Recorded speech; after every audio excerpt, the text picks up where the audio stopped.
T. Wood, the All-American, here with the new strawweight champion of the world, Rose Namajunas. Thanks so much for joining us up here. Yeah, thanks for having me. Oh, my goodness. What a night. So much to get to. But, Tyron, if you could, please, take us through the highlights of this incredible win tonight. Let's do that. And I ate my words tonight, guys, just so you know. Rose Namajunas came out today, and I thought she was really relaxed. I thought she was really composed. Joanna threw everything you can think of at her. She was relaxed with her jab. She threw her punches. Even if she got hit, she just showed that composure. It seems as if Joanna was a little bit tight. She wasn't throwing a jab like we normally see her throw. She countered with this punch, came through a hard left hook. When she got her down to the ground, she showed her pit bull finishing ability, punched her out, not only to a TKO, but Joanna started to tap the mat, which we never thought we would see. Congratulations. I have a question for you. What kept you composed and what kept you relaxed? Fighting in Madison Square Garden, won a champion that many people thought wasn't going to lose for a long time. What kept you relaxed? So many different things. For one, you know, my coaches, Trevor Whitman, Tony Basile, and Pat Berry, just always having my back. Me having my own back has definitely been a big part of this fight, especially because of, you know, she's a Jedi master at mind control. So I had to really, you know, just ignore all distractions. Even they messed up my walkout song. There was just so many different things that I had to deal with. So I just had to stay calm and just, you know, go through my mantras of, you know, confidence, condition, composure, content, and be a champion. So, yeah, I just kept telling myself, you know, just stay calm.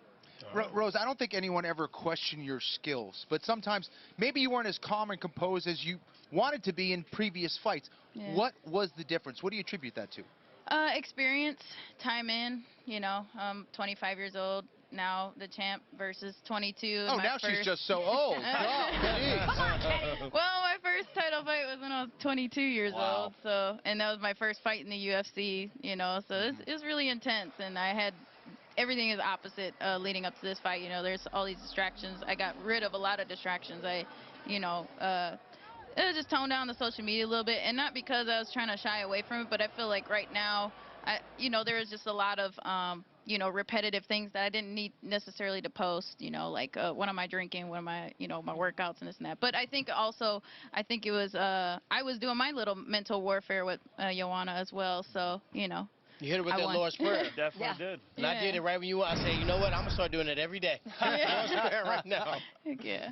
You just showed so much mental toughness throughout this whole thing. I could relate, knowing what it's like to go against the whole world and everybody doubting you. Yeah. And you have to tune it all out and just have this crazy laser focus and just keep your team around you and keep positivity around you. And with all the antics that Joanna was bringing to the table, to go out there and have the confidence that you do in the standing position, especially with Joanna being who she is. Everybody had her as the scariest girl in the world. It was just it was amazing to watch. And my question for you is this. Everyone knew you as the really awesome jiu-jitsu practitioner. Everyone was worried about being so dangerous on the ground. Can she get her down? She's a little bit smaller.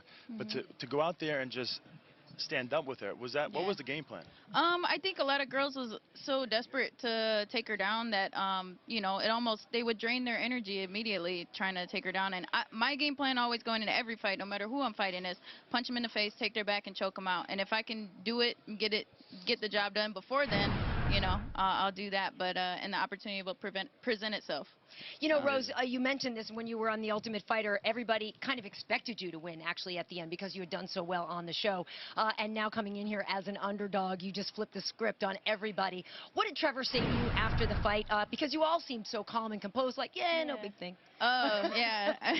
I guess it's still going to settle in, you know. It's you know, afterward he told me to, you know, to go check on her, you know, and that's what I wanted to do anyways. You know, she's a great champion, you know, I've learned a lot from her, but for this week leading up to it, you know, I feel like, or I should say, when I first saw her step on the scene, I learned how to be a champion from her. And then this week, how she's handled herself, I feel like I've learned how to not be a champion. So, you know, I appreciate all the lessons I've learned from her and shared that octagon.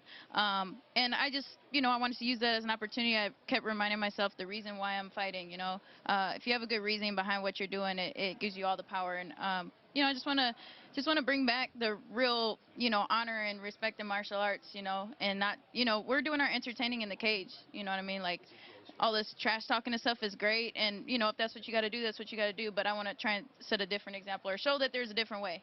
Rose, before I have my second question, I want to actually congratulate you. You actually got performance of the night as well. Hey, So, hey, party at well, Rose's house. I think that's well deserved. What do you think? Is that well deserved? Yeah, sure. She's gonna spend it on a puppy treat. I mean, we all know this. Let's be honest. Rose, what were you thinking after you knocked her down the first time? The first time, I just tell myself to pull it back. Just pull it back. You know, don't get too crazy. You know, I just said my mantra like in the fight, Wow. which is, you know, What is that ridiculous. Confidence, condition, composure, content. I'm a champion. Confidence, Yeah. conditioning, Where are you composure, where are you content, I'm a getting this champion. from? You're so young. You're so mature. Honestly, it's unbelievable Well, because to see. you know, when Joanna came out and kept saying that I was mentally unstable, and even just before we had the fight lined up, she would talk about my mental state or something's wrong with her head. And at first I was kind of like bugged by it, and then I was like, you know what, I'm gonna use this opportunity to you don't just train your body, I'm gonna just research it. I'm gonna read some books.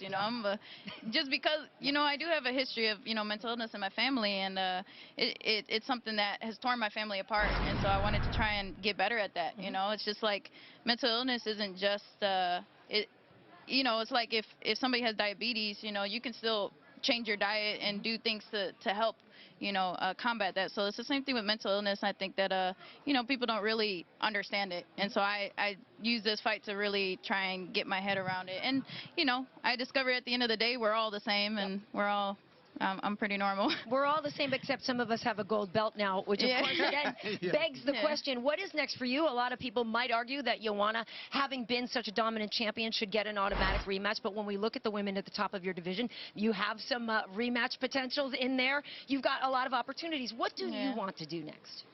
I'll just have to get back with my team and kind of just, I really want to just enjoy the holidays right now, and kind of just, see what's next in my life, and, take one step at a time. Do you take the belt to Lithuania for a little holiday visit? That might be cool. I've never been there in the winter time, and I haven't seen my family from Lithuania in a long time, so it'd be good to get back there eventually. All right. Well, Rose, congratulations to you. I can already tell you're going to be a wonderful champion. Great demeanor, great role model, folks. This man over here was one of 3 and News. TJ Dillashaw joins us next on the UFC 217 post-fight show. Well, congratulations, sir. That was great. Good job.